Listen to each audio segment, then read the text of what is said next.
Assalamualaikum warahmatullahi wabarakatuh. Sedulur sebangsa dan setanah air, jumpa lagi di channel Jagat Lobitu. Semoga dalam keadaan sehat, tak kurang satu apa, rahmah barokah salam Allah curahkan untuk kita semuanya. Sayyid Mudagori menceritakan awal mula kronologi kedatangan Sayyid Qori dari deklarasi Gawantara di Karanganyar, diminta oleh seorang kiai untuk merapat ke Jember karena dari Jember ke Karanganyar sangat jauh. Maka untuk koordinasi pembentukan Gawantara nanti akan dikenalkan kepada kiai-kiai yang lainnya. Atas undangan itulah maka Sayyid Qori datang ke Jember, berkoordinasi, bercerita, diskusi, tapi berujung persekusi oleh muhibin ya, ex FPI yang notabene dari pembicaraan ini seorang oknum Habib di Tanggul, yaitu Habib Muhdor, yang memprovokasi adanya persekusi. Bahkan di Malang itu sempat mau ada penghadangan, pengeroyokan Sayyid Qori dan mobilnya pun dirusak. Lah ini wujud dari arogansi seorang oknum Habib yang meminta kepada muhibinnya untuk melawan, bahkan Kiai Mabudin dikatakan sebagai dajjal. Nah inilah genderang perang sudah ditabuh oleh seorang oknum Habib Tanggul yang bernama Muhdor ini. Maka dia mengerahkan segala daya dan upaya untuk menanggulangi gerak Sayyid Qori di Jember maupun di Malang, sehingga kronologi perjalanan Sayyid Qori yang begitu gagah sendirian, masih wutuh waras wiris, tidak ada suatu apapun, ditanggapi dengan santuy ya, karena ilmiah harus dengan ilmiah, tidak dengan okol. Saya yakin orang Aceh sudah tidak nguyai masalah hal itu ya, karena daerah konflik sudah bertahun-tahun. Hanya dengan gertakan persekusi, gertakan pengeroyokan sudah tidak gentar. Ini diceritakan perjalanan dari Jember maupun sampai dengan Malang. Mari kita simak cerita perjalanan Sayyid Mudagori mengambil kitab ke daerah timur sebagai bentuk perjuangan pelurusan nasab Bani Pahlavi. Sekali lagi lah mohon maaf yang kali hormati Nusantara kita. Assalamualaikum warahmatullahi wabarakatuh. Pada waktu kita rapat di satu tempat kemarin di pegunungan itu di Tawangmangu, Karanganyar. Nah, di situ kita udah sepakat mendirikan satu organisasi ya yang namanya Gawantara. Nah, dalam perjalanan berdiri Gawantara tersebut ya, teman-teman yang ada di wilayah Jember menelpon saya, Sayyid Qori, saya nggak bisa hadir terlalu jauh gitu kan, mungkin begini aja, kalau bisa itu mah kalau berkenan ada waktu bisa kunjung ke tempat saya, nanti Sayyid Qori akan saya datangin beberapa ulama-ulama yang memang sudah sepakat dengan tesis Kiai Imad ini, gitu kan. Nah, nanti akan saya pertemukan dengan kiai-kiai lain yang mudah-mudahan kiai-kiai tersebut mau mendukung Gawantara. Ya. Jelas nih? Ya. Ini jelas kan nih? Ya, siap. Nah, ya sudah, kalau begitu saya nanti setelah rapat, saya bilang saya akan meluncur ke Jember. Ya. Setelah rapat, ya tutup rapat kita jam 3 ya kalau nggak salah ya. Ya. Tutup rapat jam 3 menjelang maghrib ya, saya berangkatlah dari Tawangmangu Karanganyar menuju Jember.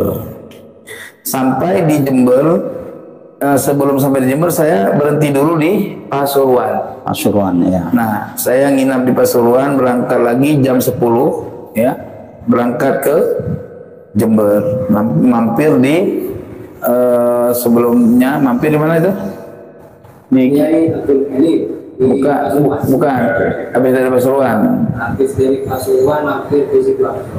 Sidoarjo tempat Said anak. Berakhirnya sebentar sih di situ sore. Akhirnya bersama Ki Anang saya diantar ke Jember. Nah, di situ pertemuan. Ya, ada beberapa rekan-rekan yang sowan ya pengen kenal saya ya kan.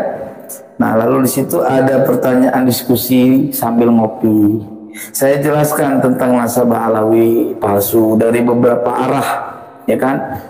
Nah, ada yang bertanya terkait masalah DNA. Saya bilang gini, kalau saya kan nggak begitu paham tentang DNA, tetapi saya tidak mengetahui informasi tentang DNA. Artinya saya tahu informasi DNA.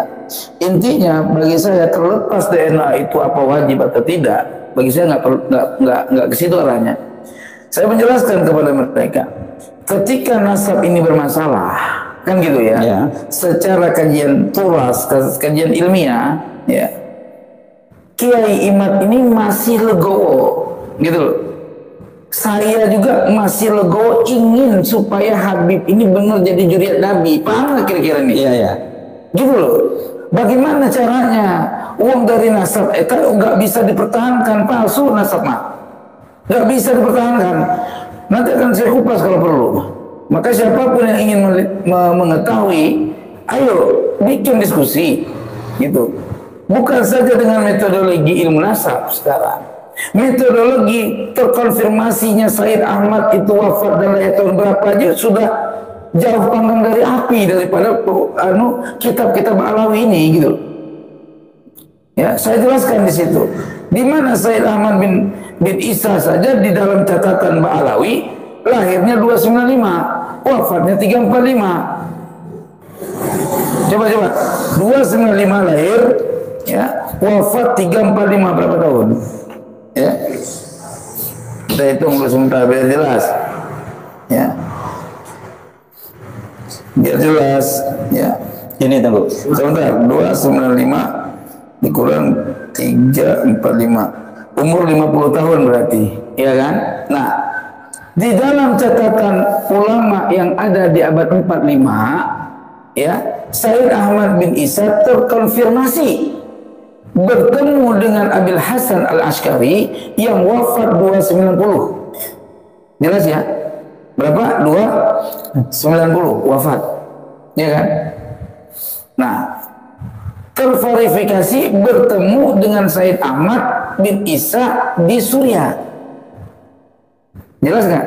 Ya. Artinya Said Ahmad bin Isa di waktu tahun 240 Hijri bertemu dengan Abil Hasan, ya, di tahun yang sama. Apakah itu bisa memverifikasi tahun lahir yang ditetapkan oleh Mbak Alawi 295? Akal nggak terima. Bagaimana orang bisa lahir 295 Hijri bisa bertemu dengan Abil Hasan yang lahir 290 Hijri? Gitu loh. Artinya data yang akurat, data yang lama, gitu loh.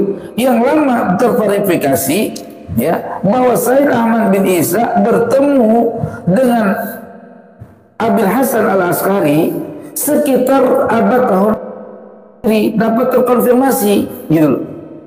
Dari sini aja sudah masalah. Belum lagi kita berbicara tentang anaknya Ahmad bin Isa. Di mana yang terkonfirmasi dari zaman ke zaman, ya, tidak satupun menuliskan nama Ahmad bin Isa memiliki anak yang bernama Abdullah atau Ubaidillah. Gitu.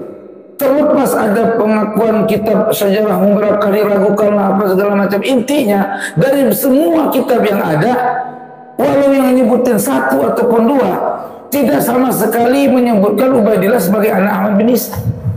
Narasi saya di situ. Setelah itu, setelah selesai, ya, salah seorang dari mereka minta saya untuk datang ke masjid yang ada di sekitar itu. Ya. Saya datang ke masjid, ditanya. Di situ saya mengulas kembali. Terkait ada yang nanya tentang saya berantem sama Bahar, macam mana? Saya bilang, ya saya kan nggak ngerti. Ya, orang nantang ya saya lawan, gitu loh. Ya nggak ada istilah lapor-lapor polisi. Tapi kenapa begitu saya mau melangkah, saya sudah ditahan polisi. Ya berarti ini bukan, jelas bukan ngajak berantem ini mah. Ini adalah main film. Ini kan sedang saya cerita akar masalah dari dasar persoalan, perjalanannya gitu loh. Saya kalau ada orang bertanya selalu jawab dari akar asal masalah, gitu, supaya detail, ya. Dan saya berbicara ini tidak ada dusta, karena nggak hobi saya bohong-bohong, apalagi bicara yang hak, gitu. Nah, setelah adanya ngobrol itu kan di live itu, di masjid itu, saya jelaskan dari mulai masalah yang dipertanyakan sampai masalah nasab sama dengan penjelasan sebelumnya. Lalu di situ ada informasi telepon bahwa ada seorang kiai, ya, yang mengenal saya. Beliau sangat ingin saya itu main ke rumah dia, ngineplah di rumah dia, karena saya udah mengunjungi Jember. Nah, telepon saya itu malam ini nginep di tempat saya aja, gitu. Ya sudah, itu namanya undangan ya, bukan undangan dalam arti mengisi acara, bukan. Jadi undangan silaturahmi, adab, mengunjungi beliau, nginep di kediamannya. Nah, singkat cerita saya berangkatlah ke sana sampai malam di situ. Nah, di situ duduklah malam-malam. Baru nyampe jam berapa nggak lupa itu, jam 11 apa jam setengah 12 apa lupa itu jamnya. Pokoknya udah malam lah. Nah, di situ kongko ngobrol dari mulai masalah nasab, ngobrol masalah hukum fikih gitu loh. Panjang lah sampai bicara tauhid, ilmu sifat akidah 50 ya kan. Nah, setelah itu kita lelah, akhirnya istirahat lah. Masing-masing ada yang udah pulang. Paginya saya bangun, kata Kiai, ya saya mau pergi tempat lain. Jangan, nah, nanti malam aja pulang. Nanti Kiai Fathullah ngajak jenengan untuk nginep di tempat beliau. Jadi ditahan tuan rumah, Pak. Ditahan tuan rumah. Ya sekarang di sini aja dulu, nanti juga Kiai Fathullah datang ke sini. Nah, datanglah Kiai Fathullah, ya, datang ngobrol-ngobrol forecast lah sama beliau tuh ceritanya. Paham ya? Kelar forecast itu share live juga. Nah, akhirnya udah sore, terus ya saya istirahat. Nah, waktu menjelang maghrib, karena di situ ada musyawarah atau rapat terkait masalah pondok pesantren, masalah apa saya nggak paham karena bukan bagiannya. Nah, begitu sudah kumpul di situ, saya ada diskusi ringan sedikit sama kiai di situ. Kiai bukan tuan rumah, bukan. Kiai yang datang tamu undangan, ya. Nah, lalu beliau menanggapi, kalau mau bicara masalah nasab, ayo kita diskusi di PPCNU bahasa Masail. Wah, siap, kata saya, itu bagus, tapi yang penting keamanan yang mantap gitu. Enggak, yang ngajak itu sahabatnya tuan rumah atau memang? Ya, saya anggap sahabat lah. Artinya satu kawan instansi pesantren gitu. Undangan rapat. Nah, akhirnya udah datang rame, makan-makan, terus selesai itu saya istirahat, ya, biar orang itu enak ada bahasan, kan? Dan itu nggak ada pembicaraan masalah membahas khusus diskusi nasab, nggak itu, ya. Itu murni saya datang sebagai tamu yang dimintai untuk sholat ke situ. Tidak ada bentuk sebagai tamu undangan khusus, itu enggak maksudnya. Kalau itu memang enggak, gitu kan? Setelah malam itu, pas malam kan saya janjinya jam 12 berangkat ya. Nah, saya suruh Kang Yoman untuk ngecek udah selesai belum rapat. Begitu dia dari kan dia pintu kaca tuh semua tuh. Melihat, wah itu udah kelar, itu udah bubar, gitu kan. Saya keluar lah ceritanya. Nah, begitu kan saya keluar, mereka itu itu resiko itu, gitu kan. Nah, teriak seperti itu, lalu nyamperin saya, ngusir saya. Sebagaimana di video itu, orang luar bukan orang kampung situ, bukan. Ternyata, jadi gini, yang dilihat oleh Kang Yoman ketika orang ramai di situ pergi, dianggapnya kan bubar. Paham nggak? Bukan. Ternyata yang dia lihat pergi itu, yang ramai di luar itu bukan anggota rapat. Bukan anggota rapat. Dianggap yang Kang Yoman itu anggota rapat udah keluar ke bubar. Paham ya maksudnya? Karena dia kan nggak tahu kita kan. Betul. Nah ternyata itu orang yang mau mengusir saya. Nah ketika terjadi teriak-teriak itu, orang yang di dalam rapat itu keluar gitu loh. Rapatnya udah selesai sih, cuma udah bicara doa, paling ya ngomong-ngobrol, ngerokok paling, kan? Biasanya kan begitu, kopi ngerokok. Nah keluar ramai itu. Nah kasihan ada satu orang yang memang sayang sama saya. Dia mendampingi saya dari belakang tuh, lari dari ujung saya keluar ke kiri belakang. Nah di situ dia melindungi saya. Seandainya ada yang menyerang saya, dia udah siap maju ke depannya gitu. Nah di situ kan dia teriak untuk mengusir saya. Saya bilang kan sebagaimana di video. Saya santai bilang, loh apa hak kalian mengusir saya? Saya bangsa Indonesia loh. Saya punya hak tinggal di bumi Allah itu di mana saja. Saya nggak perlu harus ada konfirmasi apapun. Iya kamu ini provokasi katanya. Loh kalau saya dianggap provokasi di mana? Coba buktikan di YouTube segala macam provokasi bentuk apa? Kan gitu tahu kita ya. Kalau bentuk menyatakan nasabah alawi palsu itu bukan provokasi. Mengungkap fakta. Enggak terima, ayo kita diskusikan begitu saya bilang. Sudah? Nah akhirnya terjadilah, pokoknya mereka minta saya pergi. Saya bilang memang saya mau pergi kok. Saya mau pergi ke tempat orang lain. Saya mau berangkat kemana? Ke Malang. Sebutin tuh. Karena kondisi seperti itu, kayaknya saya udah yakin nggak jadi singgah di Kaifatullah. Karena dekat sebetulnya masih wilayah itu. Nah akhirnya saya tinggalkan aja perjalanan, udah kalau begitu urus aja sama yang punya rumah. Gitu kata saya. Terus ketika saya bilang urus aja sama yang punya rumah, saya langsung jalan, nggak peduli lagi sama orang itu. Saya langsung jalan masuk ke rumah Kiai. Duduk ngerokok, biarin selesaikan sendiri sana. Gitu. Ya kan? Nah memang Kiai juga nggak mungkin saya nginap malam itu di situ. Kenapa? Karena Sohibul Bait malam itu setelah lapar memang rencana mau bawa anaknya ke pesantren, gitu loh. Artinya kosong, kan gitu ya? Ya nggak mungkin dong saya yang punya rumah nggak ada, saya masih nginep di situ, gitu. Ya, jadi itulah kronologinya. Mereka pada dasarnya begini. Mereka nggak terima nasabah alawi ini palsu. Kalau nggak terima ya silahkan sih. Tapi jangan persekusi dong. Jangan melakukan tindakan-tindakan yang mencegah orang lain untuk menyampaikan kebenaran. Itu melanggar Al-Quran, itu bahaya itu.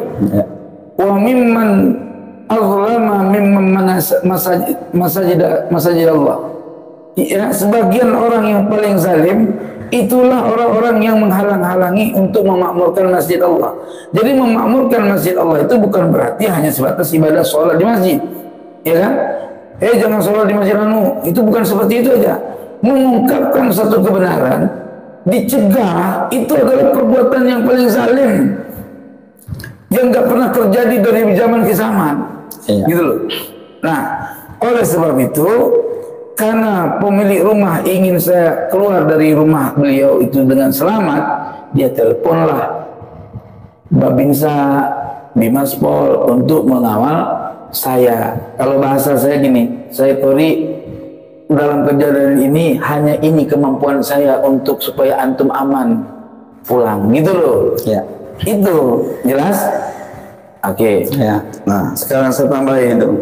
Jadi kalau mereka ingin bermusyawarah dengan saya, kan saya tantang diskusi, ayo kapan, saya siap nih, gitu kan. Tapi sekarang mereka bawa telepon, bawa handphone, menshooting, ya kan. Itu tujuannya apa? Tujuannya memperlihatkan bahwa saya ini diusir, ya, sehingga penduduk Indonesia mengetahui bahwa kesannya masyarakat seluruhnya Jember itu mengusir saya. Nah, ini tujuannya framing. Framing itu adalah fitnah, perang narasi. Ya, artinya sesuatu yang tidak pada konsep kenyataannya. Itu oknum yang mengatasnamakan warga Jember. Artinya ketika di cross check setelah kejadian itu, ternyata warga yang bukan orang situ. Aneh kan? Warga yang datang dari sekitar 10 kilo ya dari lokasi mengatasnamakan warga sekitar. Jelas nggak kira-kira? Ya. Ini fitnah yang sangat besar. Ya. Maka terus terang aja ya. Apapun ceritanya, boleh kamu bikin framing-framing, yang kamu bikin narasi segala macam, pada dasarnya akan merusak citra baik Habib sendiri. Ya. Kenapa gue bilang? Itu sudah janji Allah dalam Al-Quran. Dan juga ulama-ulama sufi mengatakan dengan kalimat, ingat ini, perhatikan. Walillahi darul hasan ma'adalahu bada bisahibi faqatalahu. Syekh Abdul Qadir Jalani jauh hari sudah menukil ibarat syair itu di dalam kitab karya dia. Apa kata beliau? Bahayanya hasad, bahayanya framing. Framing itu lebih condong menarasikan sesuatu yang dibaca orang kan judul narasi. Ya. Ya, dengan video yang disampaikan seakan-akan itu akurat gitu loh. Ya. Padahal tidak seperti itu kan. Ya. Jadi apa? Hasad itu dikatakan oleh penyair, demi Allah dia bersumpah. Walillahi darul hasad, demi Allah hasad itu ya akan selalu terjadi, nggak akan pernah sirna penyakit hasad itu. Ma'adalahu, selama masih ada kehidupan ini, artinya ibarat cahaya yang memancar, paham ya? Bada bisahibi faqatalahu, artinya apa? Mula sahabat sejati akhirnya berkelahi. Yang tadinya kawan, ikat kawan sama saya tadinya. Ma'alawi itu ya sama saya sebelum polemik nasab itu kawan. Sama saya juga kawan. Sama ya kan? Biasa aja. Ya kan? Ada yang buruk dari kalangan mereka, saya nggak kawan. Ya kan? Bahkan foto-foto sebelum itu foto habaib semua. Tapi karena saya nggak suka pemalsuan, prinsipnya saya meneliti kajian dari para kiai iman, bukan kata-katanya. Ketika saya temukan palsu ini orang, foto semua saya turunin. Kenapa? Saya bukan tipe manusia yang mudah didoktrin. Saya tipe manusia yang merdeka. Tidak mau saya dijadikan bola. Tidak mau dibudakin saya. Karena hidup saya merdeka. Saya lahir ke alam dunia ini dengan kemerdekaan. Ya. Bukan lahir sebagai perbudakan. Ya. Bukan lahir sebagai manusia yang dijajah. Ya. Itu. Maka saya sampaikan bahwa pahala palsu. Kenapa? Karena saya sudah temukan orang lain jangan sampai jadi budak. Saya sampaikan. Gitu. Jelas nggak kira-kira? Ya. Setelah kejadian itu, berikut itu ya. Mutasilun. Ya. Itu kisah mutasil. Ya, kisah yang bersambung. Pulang kan saya dikawal sama Bimasbol, ya kan. Cuman ada tambahan pengawalan sampai ke perbatasan. Ya. Itu dari Kodim. Ya. Di situ ada 3 orang Intel Kodim yang kemudian di situ ternyata pernah dinas di Aceh. Jadi sebelum udah sampai di perbatasan kita kongkolan lah, karena ada orang yang pernah dinas di Aceh sama 15 tahun, jadi udah bisa bahasa Aceh. Jadi ya apa namanya ya, menyambung kenangan lah, gitu kan.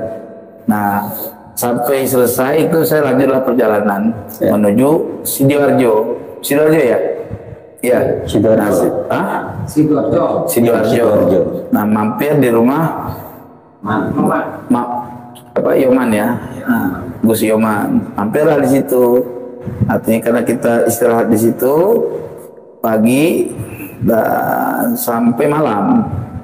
Ya malamnya kita berangkat ke Gus Taufik, ya badan pendiri kita juga. Iya. Ya kan artinya silaturahmi ini nggak ada urusan dengan apapun kan? Iya. Nah saya berangkatlah ke Gus Taufik, gitu loh.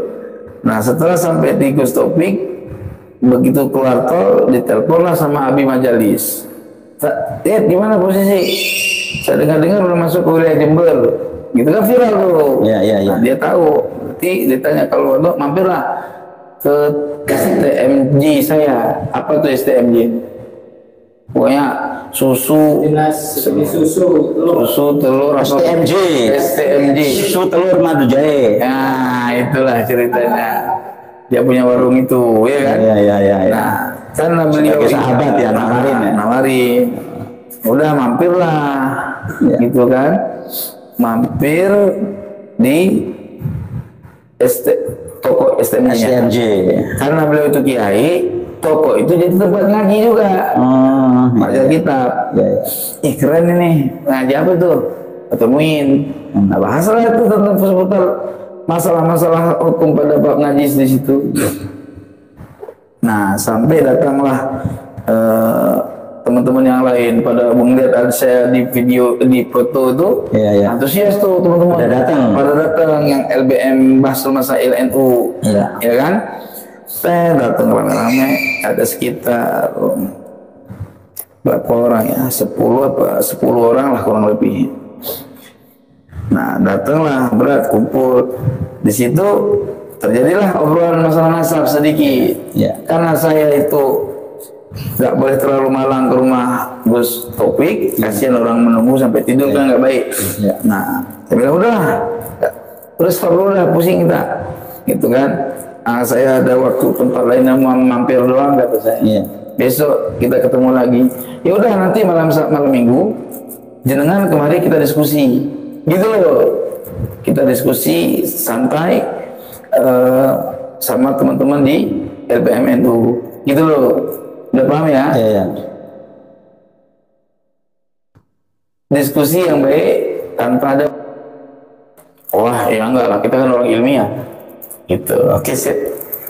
Berangkat saya ke Gus Taufik. Nah, sampai berangkat di Gus Taufik ngobrol-ngobrol sampai pagi. Tidur kan, istirahat. Menjelang Jumat kita siap-siap berangkatlah, ya kan?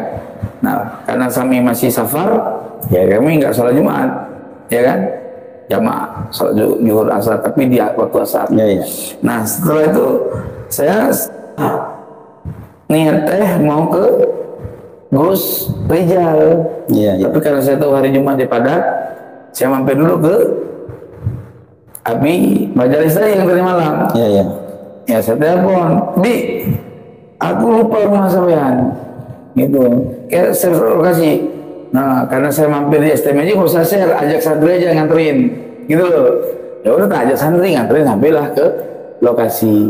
Di situ datang lagi teman-teman yang semalam itu. Datang, diskusi lagi di situ. Diskusi santai, termasuk di situ ada ketuanya, ketua Bahsul Masail. Oh kalau saya Kori, saya mah sepakat nasabah alam ini mau Mengkotinya saya sepakat, tapi saya nggak sepakat ibtal. Sarwa keneh itu mah kata saya, inkito sama batal sama. Karena dalam istilah ilmu nasab tuh nggak ada istilah mengkoti. Yang ada sohi, nggak sohi ya salah gitu kan. Nah terjadilah diskusi itu Pak Abu Mahmud. Cuma sambil santai, akhirnya saya bilang, aku nih udah ngantuk, pulang tidur. Supaya menghindari ngantuk, jenengan saya khidmat ya, saya bilang. Saya masakin mie, masakan Aceh, gitu, ala saya Aceh. Oh, udah saya masakin tuh, ya kan. Waduh, baru lihat model masak mie macam ini, gitu kan. Makanlah dulu, kan. Makan pakai nasi, wah enak kali ini, ya. Itu gitulah. Kalau sore itu mereka pulang kan, ya. Inilah detik-detik gempa, berskala berapa Richter itu. Begitu saya jamak sholat maghrib isya, gitu kan. Kalau saya sholat jamak maghrib isya, Abi majalis kelar zikir, bahwa ada telepon dari Jember menanggapi masalah yang di Jember. Minta maafin saya Tori, kita nggak mengharapkan seperti udah tenang, aman itu mah. Kan bukan kalian yang bermasalah dengan saya. Ya, kan gitu. Udah nah akhirnya Abi majalis ngobrol sama beliau. Gitu loh, dia nasihati. Sebenarnya itu kita nggak perlu maunya, bahkan bahasa Sunda orangnya. Janganlah begini, nasihati. Nah, dalam memberi nasihat itu tiba-tiba beliau dipanggil. Nih asbab nuzulnya nih. Dipanggil, ada masalah santri minta izin. Kata beliau, kan udah saya izinin tadi. Enggak, ini lain lagi gitu ya. Sudah, jangan tinggalin tuh, nggak bawa HP dia. Nah sampai di ruangan musola dia sana, ditariklah, Kiai mau ke rumah sebentar ada kajian begini-gini. Karena dia pikir udah kenal, gitu kan, memang orang ya pengajian gitu. Ya singgah sebentar nanti ada perlu apa kan. Ternyata di situ ditahan. Nah di situ dia was-was hati. Nah diceritakan misinya begini-begini. Nggak mau Kiai itu, ya nggak bisa, itu tamu saya. Nggak bisa, dia berdiri sampai ditahan, dihalangi sampai ya santrinya itu yang jamaahnya itu sujud-sujud lah, jangan guru kalau bahasa kita tuh, nanti masalahnya di guru nanti kak begini ini Said Qori ini harus pergi lah dari situ. Dia WA ke nomor santrinya gitu, tapi nggak sampai ke saya WA-nya. Di situ saya dipanggil sama 2 orang, tahu datang 3 orang. Nah terjadilah ada cekcok tuh. Saya kan nggak kenal sama kamu. Kok kamu mau ikut bawa saya dari lokasi lain? Saya takut diculik dong. Ya. Ya kan?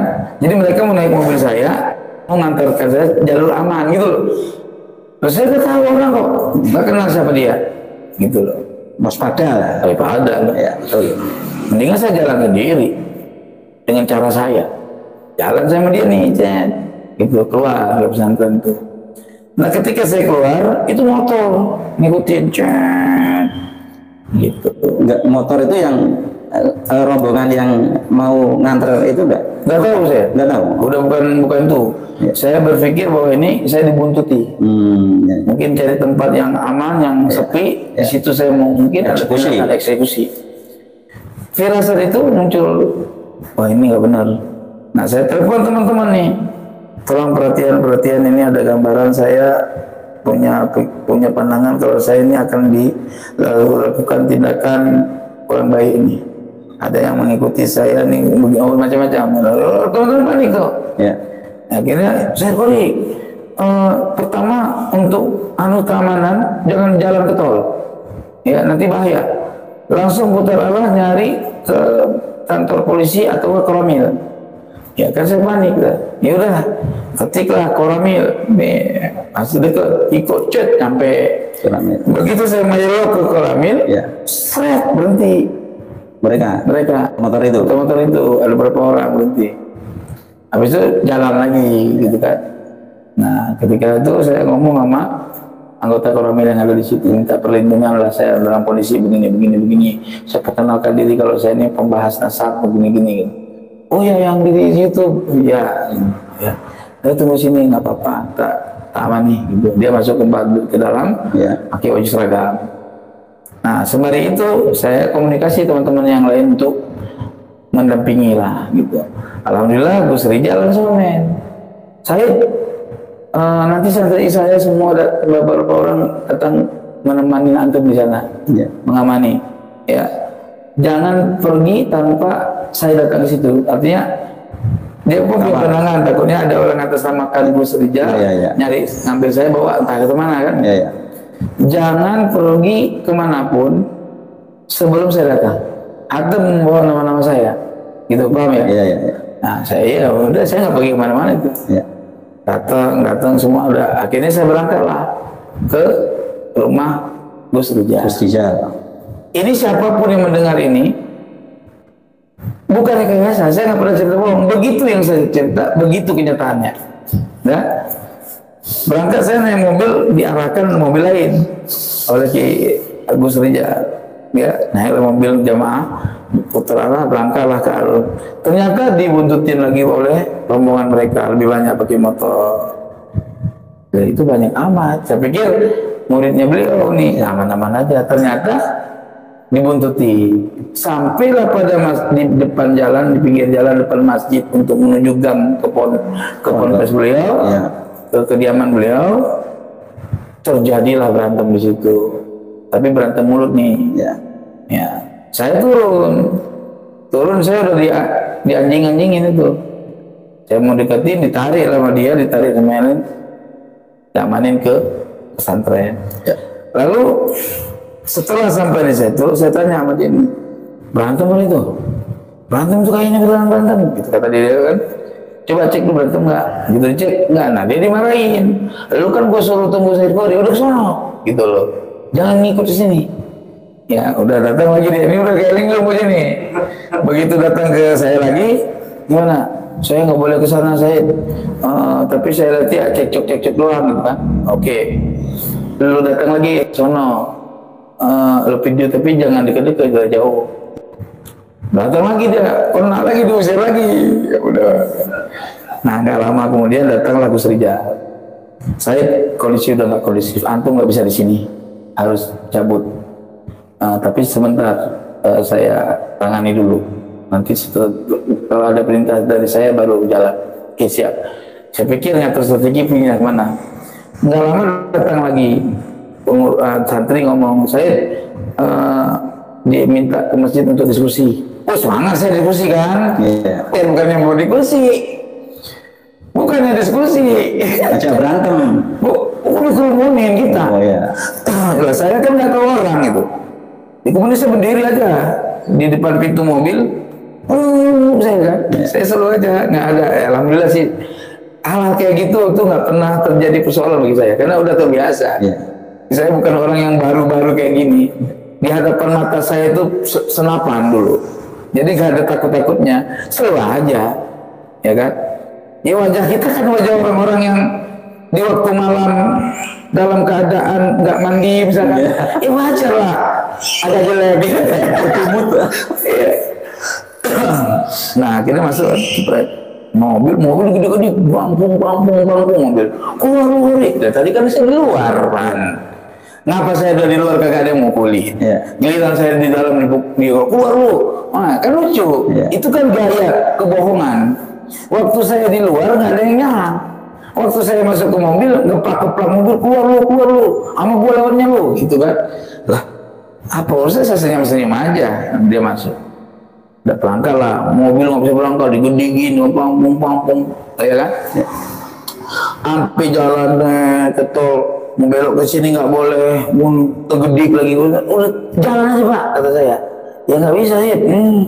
Akhirnya udah ngikutin jalan dia, tapi kata beliau enggak benar ini jalur tol, cuman dia menghindar jalur tol yang nyambung ke kantor polisi atau Koramil.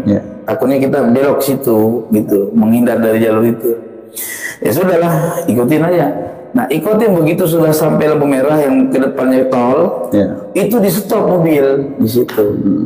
Nah dia mencarilah kesempatan untuk memframing supaya saya minta maaf, gitu loh. Loh, minta maaf apa? Saya bilang, salah saya apa?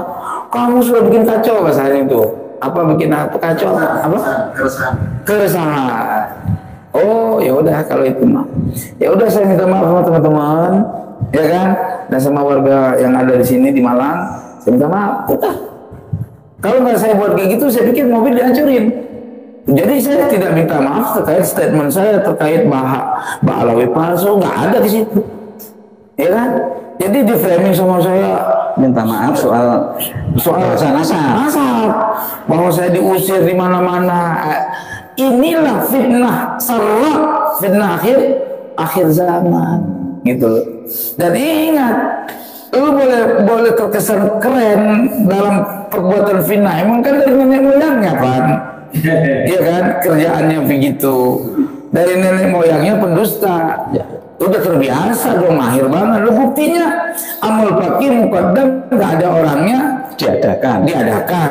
Terus dibikin cerita terbang ke langit 70 kali dalam semalam, ya kan? Terus keramat yang nggak ada mungkin terjadi bagi kakek moyangnya dibikin ada. Contoh, ya kan?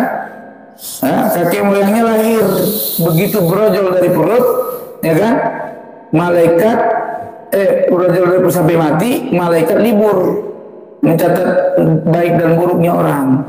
Nah ini kan bahaya lagi pak, kepalsuan kabira, ya, kepalsuan yang nyata, zuran kabira. Paham ya kira-kira? Wong Nabi lahir aja nggak ada yang libur, malaikat wafat Nabi. Ngapa dia bisa libur? Artinya dari nenek moyangnya itu sudah terlatih dalam berdusta, bahkan memalsukan kitab. Tukang bohong. Ya wajar dong anak cucunya begitu, apalagi pengikut-pengikutnya. Memang seperti itu framingnya, dan itu ajaran loh. tetap kan saya menerima nasihat jenengan, jangan ngomong lagi yang sifatnya caci maki, ya kan? Betul. Oke, saya ikutin karena adina nasihat. Saya manusia yang tidak luput dari kekurangan, ya kan? Tapi ingat, saya tetap bergerak dan saya tidak akan takut mati. Ya, mati. Iya, mati itu kan ajal. Apa mati ketabrak, apa mati apapun sudah ditetapkan oleh Allah. Siapapun di antara kalian akan mati. Mungkin masanya siapa yang duluan dan yang kemudian, kan gitu. Yang kedua, saya ingin sampaikan kepada Mudor itu, kan Mudor, siapa namanya Mudor? Mudor ya. Yang memprovokasi itu justru provokasi itu. Kalau Mudor, kalau ngaji jangan sama kertas tai Cina. Cuma modal sorban doang, gaya-gaya Arab, ya. Nih, saya asli dari Aceh, ya. Anda boleh diskusi tentang nasab saya kalau Anda ingin bukti. Saya terverifikasi data nasab saya. Hari ini Anda berusaha memframing kalau saya yang palsu, Anda yang asli. Cakep. Ya, tapi Anda belum bisa membuktikan keaslian nasab Anda sampai hari ini. Ubaidillah nggak ketahuan anak siapa. Kalau kakek kami jelas sanadnya dari riwayat Syafi'iyah, ya, dokumentasi daripada ahli bait sendiri, ya, dokumentasi syuhrah wal istifadah fi baladi, ya, fil balad. Jadi di tempat kita lahir orang kenal saya anak cucunya si Anu, gitu loh, ya, syuhrah wal istifadah, ya. Tapi ya, yang lucu nih Bang Alawi lucu, kakeknya syurohnya bukan di tanah lahir, di tanah orang. Di tanah lahir nggak kenal siapa anaknya. Artinya syukur di negeri dongeng. Itu dia. Jadi aku jadi lucu ya. Jadi gini. Ubaidillah lahir di Basra, ya kan? Beranak di Basra, berarti kan kawin di sana. Ada surat nikah, betul nggak? Kalau bicara surat nikah, berarti iklan pernikahannya, betul nggak? Diketahui orang. Tapi diketahui orang, masa nggak diketahui dia anaknya siapa? Nggak ada yang catat dia anaknya Ahmad bin Isa. Ini sakit kepala 15 keliling, Bang. Pusing kalau orang 7 keliling. Ini sampai 15 ke 2 kali lipat. Pusing 7 kelilingnya, ya. Ditambah lagi dia meriwayatkan tentang Ahmad bin Isa lahir 295, wafat 345. Itu lebih jauh lagi panggang dari api, macam-macam. Belum lagi masalah hijrah, kuburan yang ditemukan di abad 9. Bagaimana kuburan ditemukan abad 9 tanpa ada konfirmasi data sejarah di abad kemudian yang sebelumnya? Masih jauh panggang dari api. Kalau ditanya itu makam siapa, kalau begitu kedubung pisang, saya bilang. Ya katanya salah, ya kasar. Maksudnya kedubung pisang itu bukan makam orang yang bersangkutan. Jelas ya. Nah, jadi ibarah. Jadi kalau sekarang ente itu wajar dong masih dianggap juriat Nabi oleh para mukimin. Ya kenapa? Karena memang sudah melakukan kepalsuan bertahun-tahun, beratus tahun. Dari mulai 500 di Indonesia 200 tahun dimasyhurkannya Anda sebagai juriat Nabi, ya. Sampai-sampai kiai-kiai kami kena framing, ya kan? Kena apa namanya? Prank, ya, kena prank. Nah, oleh sebab itu saya sampaikan bahwa dimanapun kalian berada, tidak akan pernah saya berhenti menyampaikan ini hatta besok ke Malang lagi. Ya, besok ke Malang lagi saya.